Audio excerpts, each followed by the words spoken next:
मृत्युंजय. लेखक शिवाजी सावंत. भाग 76. माझ्या डोळ्यांतले ते पहिलेच अश्रुबिंदू कुरूंच्या राजसभेत घरंगळून हातातल्या उत्तर्यावर पडून असेच विरले, ज्यांचा अन्वय सभागृहातल्या कुणालाही लागला नसता. निवळलेल्या डोळ्यांसमोर पांचाली उभी होती. घामानं डवरलेला थकलेला दुःशासन क्षणभर थांबला. शेकडो योजनांचा प्रवास करून आलेल्या घोड्यासारखा तो धापावत होता. अंशुकांचा ढिगारा त्या दोघांपेक्षाही उंच दिसत होता. सर्व वाद्यांचा आवाज एकाएकी थांबला आणि केवळ मुरलीचे स्वर भयान भेदक शीळ घालू लागले. पांचालीच्या अंगावर पितवर्णी अंशुक झळाळत होतं, सुवर्ण धाग्यांनी गुंफलेल्या वस्त्रासारखं. मला ते पूर्वीही कुठंतरी पाहिल्यासारखं वाटलं. सर्व शक्ती एकवटून त्या पितांबरालाही हात घालण्यासाठी दुःशासनानं हात उचलला. पुढचे खूर उचलून मध्येच उसळणाऱ्या शुभ्र घोड्यासारखे दोन्ही हात उंचावून पितामह खाडकन उठून गरजले, दुःशासन, एक सुतभरही आता पुढं सरकू नको. शिशुपालासारखा एका क्षणातच दग्ध होशील. लक्षात ठेव, ते पितांबर आहे. अंगी त्राण नसल्यामुळे हात खाली सोडून दुःशासन रखडत रखडत कसा तरी आपल्या आसनाजवळ आला. क्षणभर आसनाच्या हस्तदंडीवर हात टेकवून कमरेत खाली वाकला. त्याच्या स्वेदानं डवरलेल्या मस्तकावरचे 2 थेंब टपकन त्याच्याच आसनावर ओघळले. त्या स्वेदबिंदूंवर तो उभ्यानच शक्तिपात झाल्यासारखा कोसळला. आसनावर स्वेदबिंदू, स्वेदबिंदूवर दुःशासन. शिसारीनं मी मान फिरविली. माझ्या हातातील उत्तरीय केव्हाच गळून पडलं होतं. पितांबराच्या तेजस्वी वर्णापुढं त्या उत्तरीयाचा वर्ण काहीच नव्हता. खिन्न मनानं मी खाली बसलो. कायमचा म्हणलं घेऊन घेऊन भोवळ आलेली पांचाली कोऱ्हांटीची कळी वाऱ्याबरोबर इकडे तिकडे लडलडते तशी क्षणभरच लडबडली आणि कर्दळीसारखी उभ्यानच उन्मळून समोरच्या वस्त्रांच्या ढिगाऱ्यातच कोसळली. त्या विविध रंगी वस्त्रांच्या इंद्रधनुष्यात पितांबर धारण केलेली ती विद्युल्लताच होती.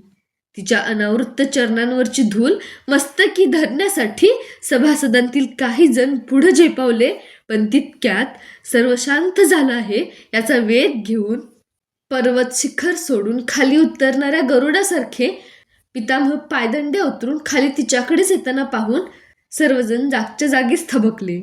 तिच्याजवळ येताच पितामह सर्वांना उद्देशून गंभीर स्वरात म्हणाले, सभासद हो, द्यूत संपलं आहे. फाशांचं. तुम्ही जाऊ शकता, पण लक्षात ठेवा, आता कायमचं द्यूत सुरू झालं आहे. घटनांचं. खाली माना घालून सर्वजण सभागृह सोडू लागले. आपापल्या कक्षाकडे परतणाऱ्या राजपुत्रांपैकी नेमके विकर्णाच्याच पायांखाली माझ्या हातातून सुटून खाली पडलेलं उत्तरीय सापडलं.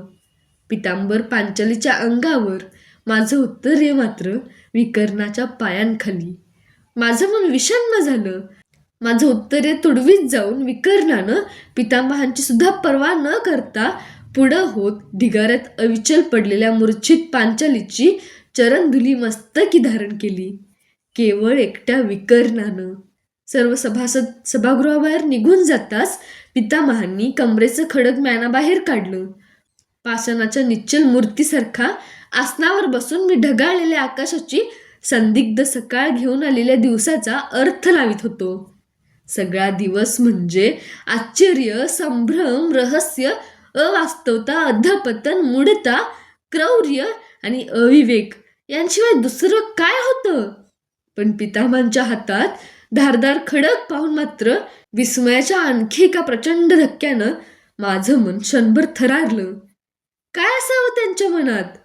क्षणापूर्वीच्या डोळे दिपविणाऱ्या नाट्यानं जेवढं स्तब्ध झालो नव्हतो, तेवढं ते तळपणारं खडक त्या सागवृक्षासारख्या उंच वृद्धाच्या हाती पाहून मी स्तब्ध झालो. काय असावं त्यांच्या मनात? आता आणखी काय पाहावं लागणार?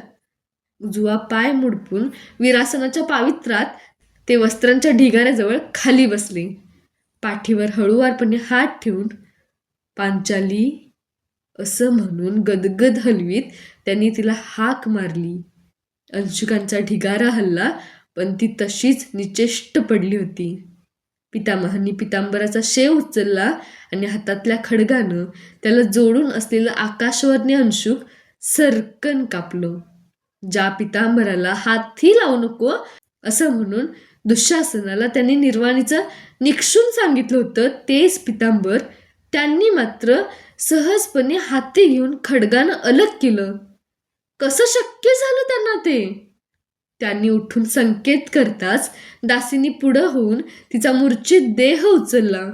खाली माना घालून उभ्या असलेल्या पांडवांपैकी भीमाच्या पाठीवर एक आणि अर्जुनाच्या पाठीवर एक हात ठेवून पितामहांनी तो क्षणभर थोपटला. मानेच्या संकेताबरोबर ते 5ही जण त्यांच्याबरोबर चालू लागले. पितामहांचे हात भीमार्जुनांच्या पाठीवरच होते. आसनावरून उठावं सुद्धा मला वाटत नव्हतं. समोर पडलेल्या वस्त्रांच्या ढिगाऱ्यांचा प्रचंड पाषाणांचा एक पर्वत करून तो माझ्या छातीवर कुणीतरी ठेवीत आहे या जाणीवेनं श्वास कोंदटत होते. किती काल मी आसनावर तसाच बसून होतो हे माझं मलाच समजलं नाही.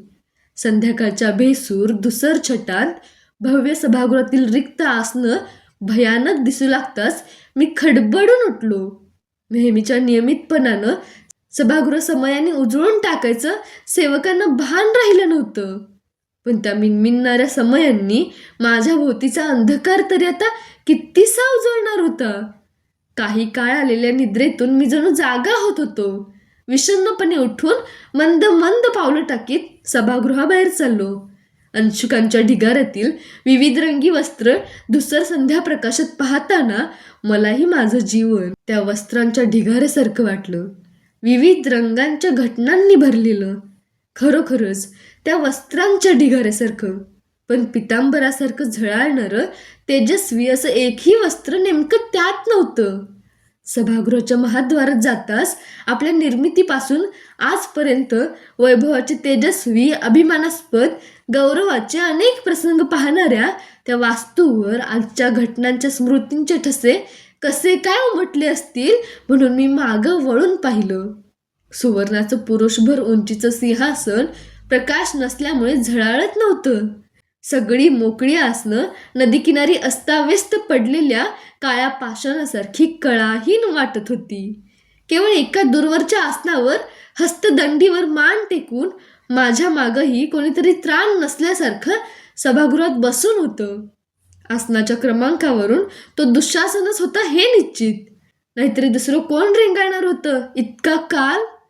तो इतका अचेतन बसला होता की त्याच्यात आणि लगतच्या अंशुकांच्या निश्चल ढिगाऱ्यात कुणालाही काहीच फरक वाटला नसता. एक निश्वास सोडून मी महाद्वार सोडलं. गंगेवर जाऊन नित्याचं संध्याकाळचं अर्घ्यदान करावं असंही मला वाटलं नाही.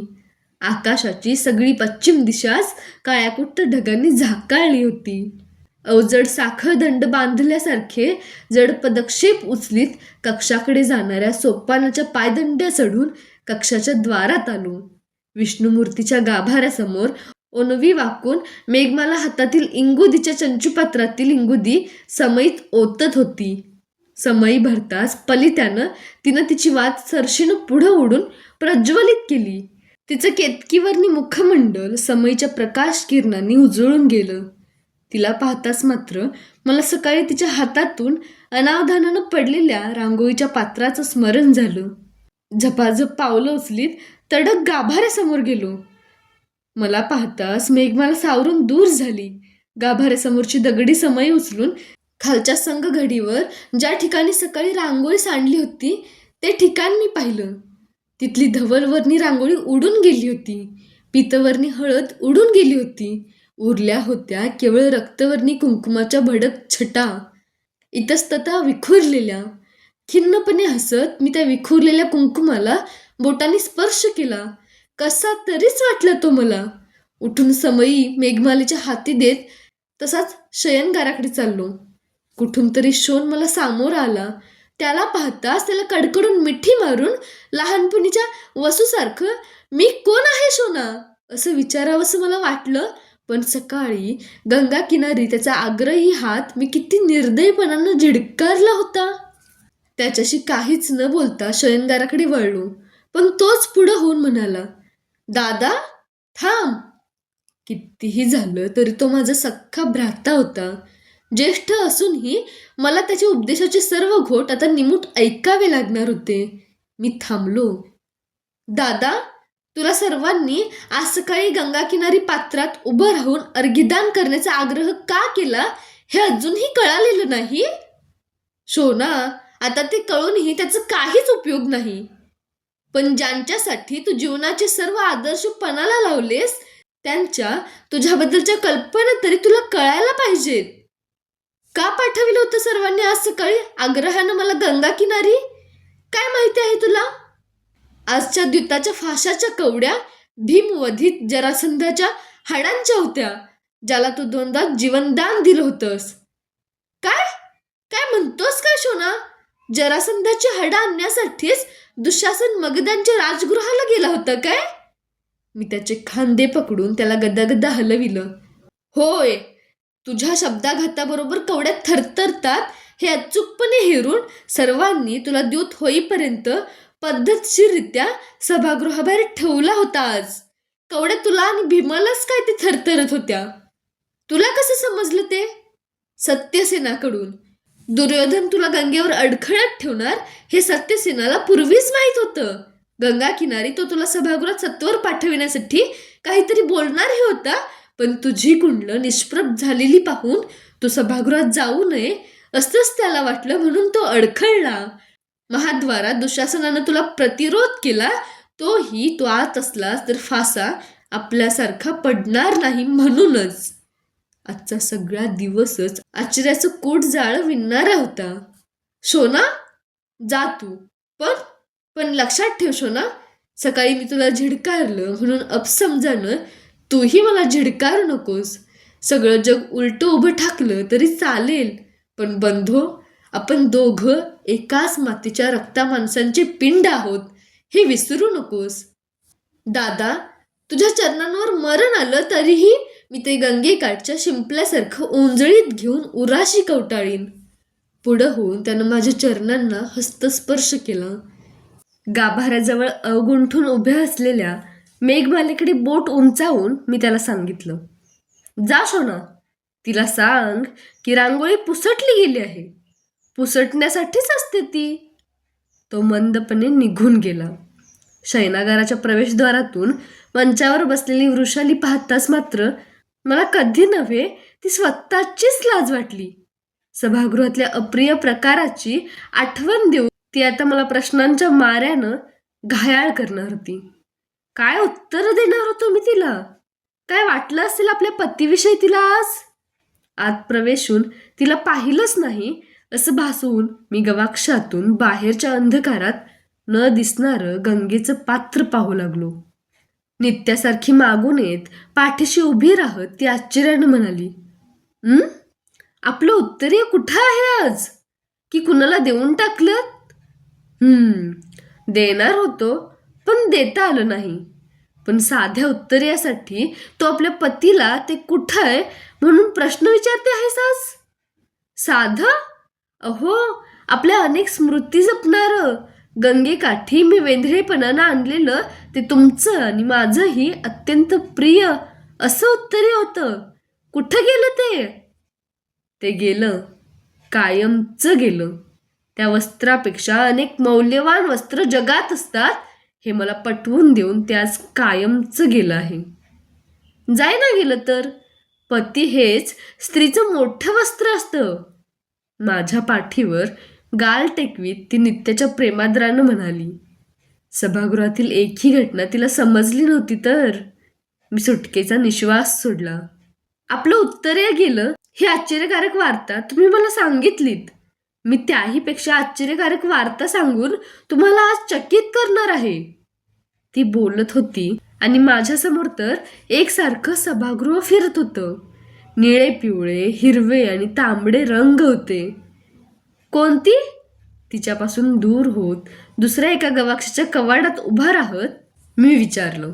तुम्ही नेहमी म्हणता की पांचाली आपला तिरस्कार करते, पण वृषाली, या विषयावर काही एक ऐकण्याची मला आता मुळीच आवश्यकता नाही. मी केलं त्याची काठावरच्या प्रेक्षकांनी पोहणाऱ्याची करावी तशी परीक्षा मला नको आहे. ऐका तर खरं, पांचालीनं तुमच्या मनापासून कधीच तिरस्कार केला नाही. मला मध्ये अडवून वृषाली म्हणाली, कशावरून म्हणतेस तू हे? आज मला स्वतःला ते समजलं म्हणून. काय समजलं तुला? एकदा तिसऱ्या प्रहरी अंतपुरात आम्ही सर्वजण बसलो होतो, तेवढ्यात द्रौपदी सुस्नात होऊन अंतपुरात आली. आपली पत्नी म्हणून तिनं माझी फारच जिव्हाळ्यानं विचारपूस केली. वृषसेनाच्या कानाला हात लावून तर म्हणाली देखील, खरंच तुमच्या या पुत्राला कुंडलं हवी होती. मी तरी काय उत्तर देणार होते? का नाहीत ते त्याच्या पितृदेवांनाच माहीत, असं म्हणून मी वेळ मारून नेली. पण तुमचा निर्देश करताच मात्र तिनं झटकन आपली मान खाली घातली. का खाली घातली वृषाली? तुला ते कधीच समजायचं नाही. बाहेरच्या अंधकाराच्या सागरात नेत्रांचे बाण दूरवर फेकीत मी म्हणालो. मलाही तीच शंका आली की तिला तुमचा माझ्या समोरही उपहास करायचा असावा. म्हणूनच ती केशभूषेच्या दर्पणाकडे वळलेली पाहून सत्यासत्य पारखण्यासाठी मी तिच्या हिरणमयी नावाच्या सखीला जवळ बोलावून घेतलं. तिनं जे जे मला सांगितलं ते ऐकताच तुम्हाला सर्वांना आधी ते सांगून तुमच्या मनातील किंतु केव्हा दूर करीन असं मला झालं. मृणालला पाठवून मी तुमचा शोधही केला, पण तुम्ही त्यावेळी सभागृहात दंग होतात. असं काय आश्चर्यकारक सांगितलं तिनं तुला? सर्वांसमवेत राजसूय यज्ञासाठी तुम्ही एकदा इंद्रप्रस्थाला गेला होतात, तेव्हा मायावी वस्तूंच्या दालनातील सोपानावरून तुमच्या कुंडल मंडित मुखाचं तलावातल्या पाण्याच्या एका कोपऱ्यात पडलेलं प्रतिबिंब पाहून पांचाली तिच्या कानात पुटपुटली होती की काय पुटपुटली ती? सांग वृषाली. त्याही वेळी मी संभ्रमात होतो आणि आजही आहे. ती पुटपुटली की हिरणमयी, या कवच कुंडलांचं पत्नीत्व दैवी आलं असतं तर किती कारंजी फुलली असती माझ्या जीवनाच्या उद्यानात. अंगराज कर्ण पती म्हणून लाभले असते तर 5 पतींच्या सहवासात विषमपणे विभागलेलं वर्ष 2-2 मासांच्या समसहवासात विभागलं नसतं का? मागून येत तिनं माझ्या पाठीवर मस्तक टेकविलं. मागं वळून पांचाली असं म्हणत वृषालीचं मुख ओंजळीत घेत मी भान न राहून कळवळलो. पांचाली नव्हे, वृषाली. माझ्या हातांवर आपले हात ठेवीत वृषाली म्हणाली, आता तरी पांचालीच्या अपसमजानं संतप्त होणारं तुमचं मन शांत राहील ना? समयच्या अंधुक प्रकाशात माझ्या डोळ्यात खोलवर पाहत ती काहीतरी धुंडू लागली.